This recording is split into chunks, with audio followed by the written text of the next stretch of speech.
Good evening. You're watching ARIRANG News at 8. It's Wednesday, December 18th here in Korea. Live from Seoul, I am Lee Ji-hye. We begin with the latest on the nationwide rail strike. The government wants it brought to an immediate end, while the Union of Cargo Truck Drivers says it won't pick up freight that's not being delivered because of the strike. Our Shin Se-min has the details. The government is taking a hardline stance on the nationwide railway strike that entered its 10th day on Wednesday. Prime Minister Jonguns called out striking railway union members on Wednesday, demanding they return to work as their strike is inconveniencing the public. Chung also said that the government would aim to end the strike by strictly enforcing the laws he says it's breaking. The state-owned Korea Railroad Corporation has called in around 150 Korail union members as part of its investigation into losses in compensation resulting from the strike. Union members continue to demand that the government scrape a plan to establish a new rail operator, something they claim is a first step toward privatization. Prosecutors announced Wednesday that they're now seeking arrest warrants for 18 more union members, in addition to the 10 warrants issued Monday. Cargo trains continue to be hit hardest by the strike. They've seen a roughly 50% decrease in operations. A union of cargo truck drivers, 12,000 strong, said Wednesday that it won't pick up the freight that's not being delivered because of the railway strike. The strike is already the railway industry's largest ever, and the reduced railway services nationwide is directly affecting commuters. Korail reduced its KTX Express trains by 12% Tuesday, and regular passenger trains are running on restricted schedules at 60% of their normal levels. Usually there will be trains every hour, but because of the strike, I now have to wait for more than 2 hours for trains. Since the strike began last Monday, some 8,000 union workers have walked off from the job. In that time, about 900 have crossed back across the picket line. Shin Se-min, ARIRANG News. Over now to a landmark ruling on the country's labor wages. Korea Supreme Court on Wednesday ruled that fixed bonuses will be included as part of ordinary pay, giving laborers an upper hand. So far, the government has recognized regular bonuses as part of ordinary wages only when such bonuses are paid on a monthly basis. The decision comes amid ongoing controversy between labor unions and management, which led to more than 160 cases regarding the issue, demanding changes to the system. The local business community expressed concerns over the ruling, saying that it will result in higher employment costs, while labor unions welcomed the decision, saying it will change the current practice of companies asking workers to put in long hours and endure low wages. Relations between Seoul and Tokyo took another step back on Wednesday, with Korea lodging a complaint with the Japanese embassy in Seoul over Tokyo's most recent unjustified claim to Korea's Dokdo Islets. Our Kim Young-gil has more. Korea on Wednesday summoned the deputy chief of the Japanese embassy in Seoul, Takashi Kurai, to protest Japan's renewed claims to Korea's easternmost islet of Dokdo. It comes one day after Tokyo released a new national security strategy outline, which places a priority for a resolution to the standoff over the islets which Korea controls. Through Kurai, Korea's foreign ministry protested the fresh claim and demanded that Tokyo delete the Dokdo issue immediately from its security paper. Kurai said he would convey the message to the Japanese government. Seoul's foreign ministry took a strong tone Wednesday in response to the new defense policy paper. The Japanese government's most recent unjustified claim to Dokdo in the form of a national security strategy raises doubts about Tokyo's sincerity in improving relations between Korea and Japan. Japan's new defense policy package approved by the cabinet includes a 10-year national security strategy and a 5-year military build-up plan. It defines North Korea's nuclear and missile development programs as major threats and names China as a country trying to change the status quo in Northeast Asia. Japan says its security plan is defensive in nature. Kim Young-gil, ARIRANG News. Amid looming fears of a possible provocation from North Korea following the sudden execution of Kim Jong-un's once powerful uncle, South Korea and the United States agreed to join efforts in preparing for all possibilities. Our Kim Hyun-bin reports.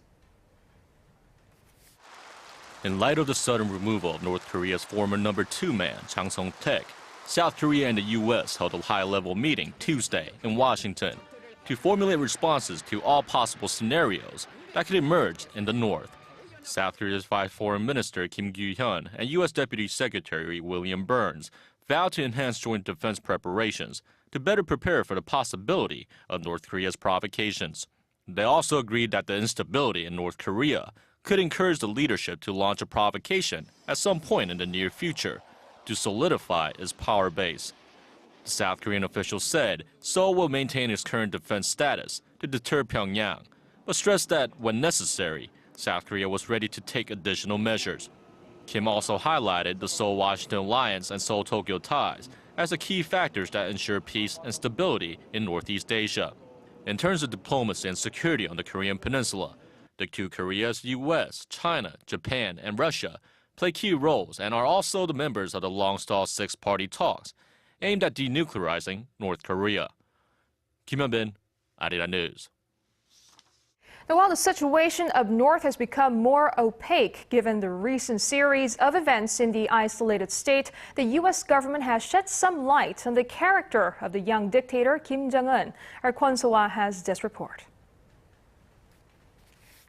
Dangerous, unpredictable, and prone to violence. That's the assessment of North Korean leader Kim Jong-un's character by the U.S. government based on interviews with people who knew him while he was studying abroad in Switzerland. The assessment was presented by former U.S. Assistant Secretary of State for East Asian and Pacific Affairs Kurt Campbell in an interview with CNN over the weekend. Campbell said that the U.S. government has gotten a step closer to understanding Kim's character, even though the interviews just reflect what he was like while he was a student. We went to pains, great pains, to interview and engage with almost everyone, classmates, others, to try to get a sense of what his character was like. Campbell says the U.S. government's conclusions show the North Korean regime is a threat to everyone, especially after the recent purge and execution of Kim Jong-un's uncle, Chang Song-taek. Campbell said that the international community had some degree of trust in Chang, who was seen as a stable mediator between his nephew and the rest of the world. One of Kim's former classmates thought that he was generally a quiet person, but became very aggressive when he played basketball. Kim's interest in that sport is expected to be in the spotlight again soon, with former NBA star Dennis Rodman scheduled to make his third visit to North Korea tomorrow. But he will not be there in any official capacity. U.S. State Department spokeswoman Marie Harf told reporters in Washington on Tuesday that Rodman is not representing the U.S. and that a travel warning for North Korea is in place for U.S. citizens. Rodman is currently in Beijing and will embark on a 5-day trip to Pyongyang beginning tomorrow. Kwon So-ah, ARIRANG News. In the last of our 3-part series on Kim Jong-un's first 2 years in power, we look at how far North Korea's nuclear program has come and where it's headed. Our Hwang Sung-hee reports. Peace, national prosperity, and happiness of the citizens all come with strong nuclear power. Kim Jong-un has made it clear that North Korea will never give up its nuclear program. And during his 2 years in power, the young leader has taken steps toward making the North a nuclear state. The first one, the explosion power has increased. At the same time, now they enter into the new step that are focusing on miniaturizing and how to put this warhead into the long-range missiles. But the significant steps in its nuclear program has taken Pyongyang further away from its closest ally, Beijing, as the North ignored China's warnings and went ahead with a rocket launch last December and a third nuclear test in February. Since then, China has joined in on international sanctions against the North and has steadily increased the economic pressure on its northern neighbor in order to get it to denuclearize and return to dialogue. Experts say Pyongyang's constant belligerent actions have created a pretext for the expansion of U.S. involvement in the region, which is certainly not in Beijing's interest. For China, the denuclearization of North Korea is important, but so is the maintenance of peace and stability in the North and the Korea-US-Japan-East Asia-Pacific rebalance policy. But as much as the North does not want to break its ties with China, a nuclear-free North Korea does not seem an option for now. There hasn't been a sufficient reduction in the security threats in the region and between the two Koreas for the North to end its nuclear program. So as a result, Pyongyang continues to have difficulty with making the strategic decision to denuclearize. Beyond that, the communist state constantly proclaims that it was the dying wish of great leader Kim Il-sung and dear leader Kim Jong-il for the North to hold on to its nuclear weapons. Hwang Sung-hee, ARIRANG News. Touch base with journalists, experts, and analysts who are taking the pulse of Asia's heartbeat. South Korea's defense minister. In a lively half hour, join Arirang's Yoo Ji-hye for the day's top stories, current affairs, business, technology trends, plus global weather forecasts, and more. Arirang News. Every weeknight, live on Arirang TV. President Park Geun-hye has called for reforms in the education system and the labor market to tackle the rising youth unemployment rate. Now, during the second meeting of the Presidential Youth Committee Wednesday, President Park emphasized the importance of creating a business ecosystem in which young people can be evaluated for their capabilities rather than for their educational background alone. She urged colleges to give students the skills they need to succeed in the job market and called for early adoption of a system that would allow students to work and study at the same time. Meanwhile, a presidential committee unveiled a package of measures to increase youth unemployment, including expanding special college admission programs and state scholarships that would allow high school graduates to get jobs first before going to college. A two-day meeting of vice ministers of finance and central bank officials from G20 countries have gathered in Seoul on this Wednesday. While the Federation Open Market Committee meeting is currently underway in the United States, the conference centered its agenda on ways to mitigate the ripple effects from the fiscal policies of advanced countries. ARIRANG's Hwang Ji-hye has the details. Just one day before, the Federal Reserve is set to announce whether it will be scaling back its bond-buying stimulus measures, policymakers from the world over gathered in Seoul for a G20 meeting hosted by Korea's finance ministry, where the possible effects on emerging markets topped the agenda. To minimize disruption in the global financial market stemming from the QE taper, the G20 should continue to cooperate to manage the exit in an orderly manner. The International Monetary Fund's Deputy Director of Strategy, Policy and Review Department said government intervention would be critical in the event of volatility in the markets. He went on to say that Korea remains relatively safe compared to other emerging economies. Korea has a very good and strong set of basic fundamental macroeconomic policy frameworks, and therefore it should, and it's also got deep financial markets, and therefore it should, as it has thus far, be able to cope with tapering without too much difficulty. The meeting, which was held in cooperation with the Finance Ministry of Australia, the chair of next year's G20 meetings, marks the first of its kind hosted by Korea since the G20 summit in 2010. 200 officials and experts from the academic world were also in attendance. Apart from spillovers stemming from major economies' monetary policies, the participants also shared their views on the overall global economic conditions and achievements and challenges facing the G20. When the conference wraps up on Thursday, 31 of the participants will head to the Kaesong Industrial Complex for a tour of the facilities there. Hwang Ji-hye, ARIRANG News. That the number of mid-sized companies in Korea saw a sharp increase this year. According to a report released by the Small and Medium Business Administration on Wednesday, the total number of mid-sized companies currently stands at around 2,500, a 76% increase compared to the end of 2012. The administration attributes the jump to the government's new definition of what constitutes a smaller business, which took effect in 2012. The average mid-sized company in Korea has an annual revenue of $216 million and employs around 400 people. By sector, retail and distributing services made up more than half of that total.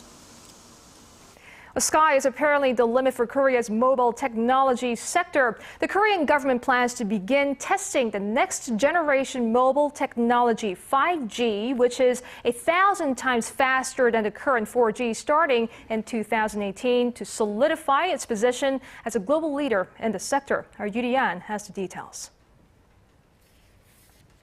Only a fifth of the global population now has access to the latest mobile network technology, 4G LTE. But Korea is already gearing up to introduce the next generation mobile technology, 5G. The Ministry of Science, ICT and Future Planning on Tuesday announced plans to test the 5G network starting in 2018, with the goal of launching the service by 2020. The 5G wireless network will allow mobile phones to transmit data 1,000 times faster than the current 4G LTE. With the breakthrough technology, Korea is aiming to overtake the US and rise to first place in terms of mobile patent competitiveness. Now, Korea already tops the list in terms of revenue growth from its mobile services. Strategy Analytics on Tuesday said Korea saw its mobile revenue grew by the most of 4% during the July to September period, while that of US grew by 3% and Japan by 1%. The market researcher attributed Korea's rapid revenue growth to the increasing number of people switching to 4G mobile phones. Yuri-An, ARIRANG News. Taking you overseas, Russia has agreed to lend a helping hand to its cash-strapped neighbor, Ukraine, essentially bailing the country out by providing $15 billion in loans and a steep discount in natural gas prices. Our Connie Kim reports. Dealing a blow to Brussels in its tussle over Ukraine, Russian President Vladimir Putin has inked a deal with his Ukrainian counterpart, Viktor Yanukovych, under which Moscow will buy $15 billion worth of Ukrainian government bonds and slash the price of natural gas supplied to the country. Ukraine will be able to purchase gas from Russia's mostly state-controlled Gazprom at $268 per 1,000 cubic meters, which is roughly 30% lower than its previous price of $400. The deal signed in Moscow Tuesday comes after Ukraine said it needed at least $10 billion to avoid bankruptcy. The two leaders say the agreement will be mutually beneficial and reverse the decline of trade between the two countries. In Kiev Tuesday, some 50,000 pro-European Union protesters gathered in the city's main square, saying the Russian bailout will harm the country's independence. Leaders of the opposition parties coordinating the protests said they will continue on with their demonstrations. The protests were sparked by the government's last-minute decision to suspend plans to sign an integration pact with the European Union in favor of closer ties with Russia. Connie Kim, ARIRANG News. And over to China, where the government is making an effort to tackle its smog problem. The Chinese media on Wednesday said that Beijing will use artificial rain to combat the smog on days when there is heavy pollution. Beijing's Vice Mayor Lin Keqing said Tuesday that the city will experiment with ways to reduce smog artificially. He did not provide further details, but the city is known to be considering the use of artificial rain and fog removal. Lin's comments follow a directive by the China Meteorological Administration saying that all provincial bureaus need to find ways to reduce smog through artificial means by 2015. Korea's movie industry is about to smash yet another record. The number of cinema tickets sold so far this year is forecast to surpass 200 million for the first time ever later this week. Our Kanya Lee has the details on how most of this year's biggest draws have been homegrown movies. From the comedic and romantic to the more dramatic and thrilling, No matter the genre, more Koreans are watching movies these days. So just how many did they watch at the theaters this year? 한 5개 정도 본 것 같아요. 2014년도에는 영화 2편밖에 안 봤어요. 10편 정도. 1년이면 한 20편, 25편. According to recent numbers, each person in Korea watched an average of 4 movies at the theaters this year. This figure comes from the Korean Film Council, which says that the number of movie tickets sold so far in 2013 is expected to reach 200 million this week. The 200 million ticket milestone is very significant because it shows that the Korean movie industry has the potential to expand and grow even more. And by the end of this year, it'll surpass that number, posting a new record for Korea. By the end of 2013, we predict that about 210 million tickets will have been sold. Considering Korea's population of 50 million, that's a lot of tickets sold. And it looks like the Korean films drew in a larger audience. Nearly 60% of the total box office sales went to the homegrown films. The quality of Korean films has increased incredibly. And not only did we have a lot of good local films this year, we had a lot of unexpectedly successful ones. And looking at Korea's top 10 movies of this year, 8 of them were domestic, with the highest grossing film being Miracle in Cell Number 7, which drew in more than 12.8 million viewers. And looking ahead, experts say that the number of moviegoers will only increase here in Korea, with more people in particular eyeing the domestic films. Connie Lee, ARIRANG News. The Korean National Ballet's next artistic director, Kang Soo-jin, says her goal during her tenure is to elevate the troupe's status in the international arena. At a press conference on Wednesday, the legendary Korean ballerina, who is currently a principal dancer at a Stuttgart ballet, said she accepted the position with the hope that she can parlay her successful international career into success for the company. She said that what's needed to achieve that goal is teamwork and respect. Let's hear part of her interview with Arirang TV. I'm very honored and very, very happy and very thankful. It's very important to work teamwork. So I will try my best, not hurry to work to be the best from today to tomorrow. I'll be working with everybody step by step. So please watch us. She will begin her 3-year term as the head of the National Ballet Company in February, and she will give her farewell performance as a dancer in 2016.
Snow recently fell in 2 very unlikely places this week in Vietnam and Egypt. Our Kim Bo-kyung standing by at the Weather Center for the details. Bo-kyung, what's going on?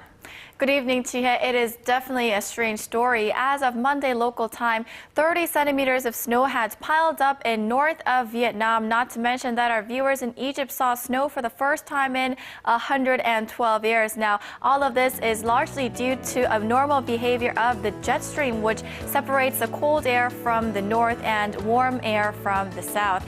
Now, shifting gears to Korea's weather, while the central regions are under a low pressure trough, which is why those regions will see about a centimeter of snow overnight. Now make sure to bundle up when heading out tomorrow morning because daytime high in Seoul is forecast to remain below 0 degrees.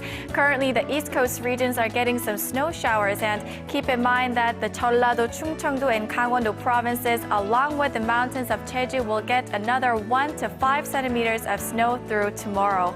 Taking a look at tomorrow's readings, Seoul starts off the day at -6 degrees with a high of -2. Meanwhile, Daegu and Gwangju hit 3 and 2 degrees respectively.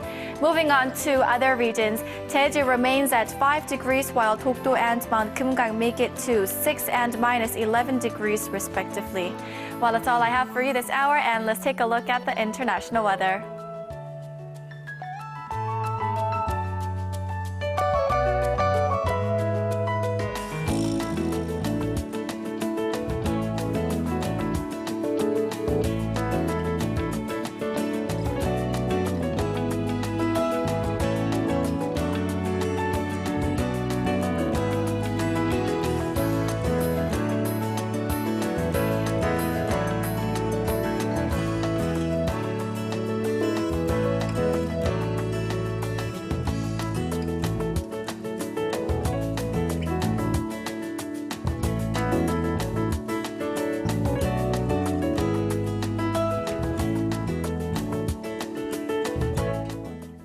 And that's our broadcast on this Wednesday night. I'm Yoo Ji-hye in Seoul. I'll be back with more news updates on our primetime news at 10 p.m. Korea time. See you then.